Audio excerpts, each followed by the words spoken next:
Alright guys, it's Carl in Adam's room again, and today I want to talk about another book that I've been reading literally for the past day, so it's very recent, so it's all kind of on my mind, so I just wanted to talk about it right now while it's on my mind, and that is the Chimp Paradox.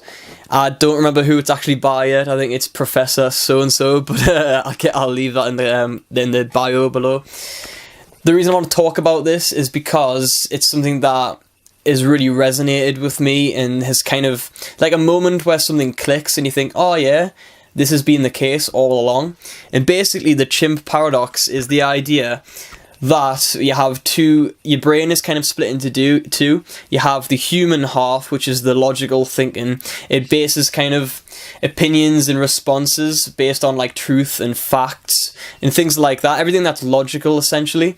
And you have the other half, which is the chimp, which is all of the kind of emotional driven side and all of the kind of just like defensive reactions and defensive responses and things like that. And it's the idea, this theory is the idea that you have these two sides in your brain, and when you hear something or you watch something or you see something, both sides take it in, and you kind of decide. Sometimes you almost don't, but you basically decide which side kind of regurgitates a response or an answer or an opinion or anything like that. So say you're having an argument, and basically for the most part, the responses you're going to be having in an argument are coming from the chimp side, because it's the emotional driven side, which is where all the drama comes from, and the kind of fight or flight response, that's where that all comes from. Whereas the logical side, the human brain, it wants to know all the facts first and all the honesty and all the truth, things like that, before it forms an opinion or a response.